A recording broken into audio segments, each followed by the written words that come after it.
మృతి చెందినట్టుగా తెలుస్తోంది. అయితే అధికార ధృవీకరణ ఇంకా రావాల్సి ఉంది. ఆ మరణించింది ఎవరు? అమెరికాకు సంబంధించి ఇటు డిఫెన్స్ పర్సనల్ వాళ్ళెవరైనా మరణించడం జరిగిందా, లేకపోతే అబుదాబిలో ఇరాన్ దాడి కారణంగా అబుదాబిలో ఉంటున్న ప్రజలు ఎవరైనా మృత్యువాత పడ్డారా? ఎందుకంటే ఖతార్కి సంబంధించి లాస్ట్ టైం మాట్లాడుకున్నప్పుడు దాడి చేసిన క్రమంలో మనం వినడం జరిగిన దాడుల గురించి. ఇక్కడ సామాన్య ప్రజల మీద ఇంపాక్ట్ ఎక్కువగా ఉంటుందని చెప్పి మాట్లాడుకుంటున్న క్రమం. సో ఇప్పుడు ఏం జరగబోతుంది అనేది ఇక్కడ ఒక విధంగా చెప్పాలంటే బీభత్సంగా మారిందని చెప్పుకోవాలి. దెబ్బకు దెబ్బ తీసే ప్రయత్నం చేస్తోంది ఇరాన్. ఇప్పటికే ఇజ్రాయెల్తో పాటు 8 దేశాలపై వరుస దాడులకు దిగింది. Israel, Bahrain, UAE, Qatar, Kuwait, Abu Dhabi, Jordan, సౌదీలోని అమెరికా ఎయిర్ బేస్లపై దాడికి దిగింది. బహ్రెయిన్లోని యుఎస్ నేవీ హెడ్ క్వార్టర్స్ పై కూడా ఇరాన్ మిసైల్స్ దాడికి పాల్పడుతున్న ఆ విజువల్స్ గురించి మాట్లాడుకుంటే క్రమం. దానికి సంబంధించిన బిగ్ బ్రేకింగ్ న్యూస్ చూస్తున్నారు. చాలా వేగంగా డెవలప్మెంట్ చోటు చేసుకుంటున్నాయి అండ్ నిమిషానికి ఈ డెవలప్మెంట్స్ ఇంకా పెరుగుతూనే ఉన్నాయి. ఇప్పటికీ అమెరికా కూడా రియాక్ట్ అయింది. అమెరికా ఒకటే చెబుతోంది, విడిచిపెట్టేదే లేదు, వీళ్ళిద్దరిని విడిచిపెట్టే ప్రసక్తే లేదు అంటూ కూడా ఇప్పటికీ వార్నింగ్స్ ఇస్తున్న క్రమం. ఎవరు? అమెరికా అధ్యక్షుడు డొనాల్డ్ ట్రంప్. దాంతోపాటు ఆయన ఇంకా కొన్ని కీలకమైన వ్యాఖ్యలు చేసుకుంటూ వచ్చాడు. ఇటు ఎవరిని విడిచిపెట్టే ప్రసక్తే లేదంటూ కూడా వార్నింగ్స్ మీద వార్నింగ్ ఇస్తున్న క్రమం. ఇప్పటికే ప్రపంచ మీడియా అంతా కూడా, ఇంటర్నేషనల్ మీడియా అంతా కూడా దీని మీద టోటల్ ఫోకస్ ఉందంటే ప్రస్తుతం అక్కడ పరిస్థితి ఎలా ఉందో అర్థం చేసుకోవచ్చు. ఇటు ఇరాన్ మీద భీకర దాడులకు దిగింది ఇజ్రాయెల్ అండ్ అమెరికా.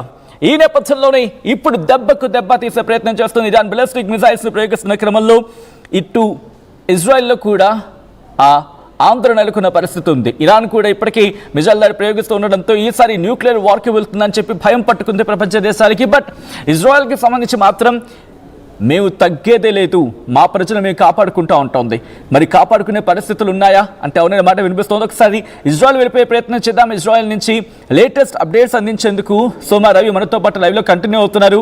రవి గారు, ప్రస్తుతం ప్రపంచం చూపంతా కూడా ఇటు ఇజ్రాయెల్ వైపు ఉందనే చెప్పుకోవాలి. బాలిస్టిక్ మిసైల్స్ అనేవి ఇంకా కురిసే అవకాశం ఉంది, లేకపోతే మిసైల్స్ ప్రయోగించే అవకాశం ఇరాన్ ఉంది అనుకుంటూ న్యూక్లియర్ వార్ కూడా వెళ్ళొచ్చు అంటూ చర్చ జరుగుతున్న క్రమం. ఆఫ్కోర్స్ వాళ్ళ దగ్గర ఉందా లేదా అనేది ఇంకా క్లారిటీ లేదు. టాక్టికల్ న్యూస్ అని గురించి మాట్లాడుకుంటూ ఉన్నారు. బట్ ఇప్పుడున్న సినారియోలో ఇజ్రాయెల్ ఏం చేయబోతోంది? బంకర్లో కొన్ని రోజుల పాటు కంటిన్యూ చేసే అవకాశం ఉందనుకోవాలా, లేకపోతే ఆల్రెడీ యాంటీ డిఫెన్స్ సిస్టమ్ గురించి మాట్లాడుకున్నప్పుడు కొన్నిసార్లు ఫెయిల్ అయింది కాబట్టి ఈసారి కాస్త యాక్టివ్ మోడ్లోకి వెళ్ళే ప్రయత్నం చేస్తోందా? ఫర్ ఎగ్జాంపుల్ వాళ్ళు ఒక 100 మిసైల్స్ వేశారనుకోండి, 90 నుండి 95 వరకు వీళ్ళు పైననే వేల్చేస్తారు. ఒక 5 పడే ప్రమాదం ఉంటుంది. ఆ 5 కూడా ఎక్కడ పడుతుందో మనకు తెలియదు. రోడ్డు పైన పడవచ్చు, బిల్డింగ్ లో పైన పడవచ్చు. దానికోసమే మనం అలర్ట్ గా ఉండి బంకర్ లోకి వెళ్ళడం.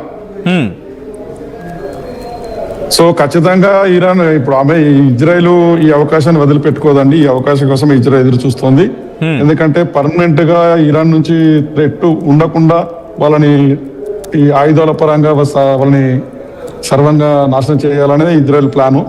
ఎందుకంటే సమీప భవిష్యత్తులో ఒకవేళ అణుబాంబు లాంటివి కనుక తయారు చేస్తే అది ప్రయోగించేది మొట్టమొదటి ఇజ్రాయెల్ మీద అవకాశాలు ఉంటాయి. కాబట్టి వాళ్ళకు అలాంటి అవకాశాలు లేకుండా వాళ్ళని సాధ్యమైనంతగా ఈ అవకాశాన్ని వాడుకొని క్లోజ్ చేయాలనేది ఇజ్రాయెల్ పాలసీ. ఎందుకంటే ఈ సమీప భవిష్యత్తులో ఇంకా ప్రత్యర్థులు ఎవరు ఉండరంట. ఇక అంటే ఒక మాటలో చెప్పాలంటే చావో రేవో తేల్చుకోవడానికి సిద్ధమైపోయింది ఇజ్రాయెల్. 100%.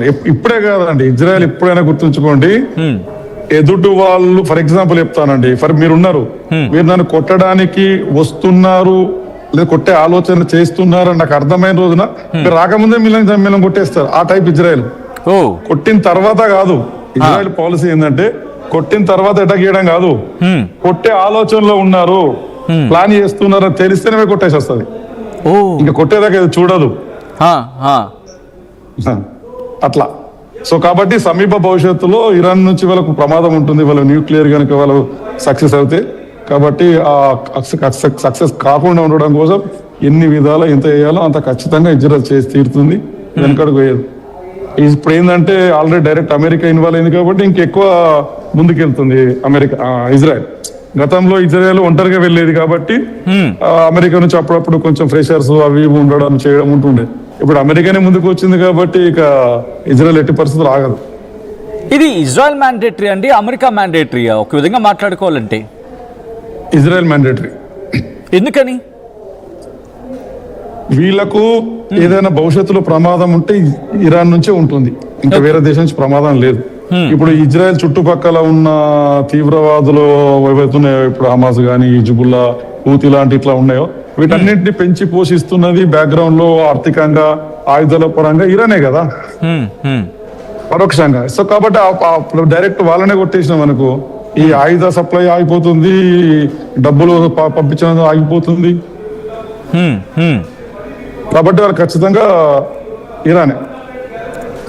బట్ అంటే ఇరాన్కి సంబంధించి కూడా ఒక వార్నింగ్ ఇచ్చుకుంటూ వచ్చింది, మీరెవ్వరూ ఊహించినంతగా మేము కొట్టే ప్రయత్నం చేస్తామని చెప్పి.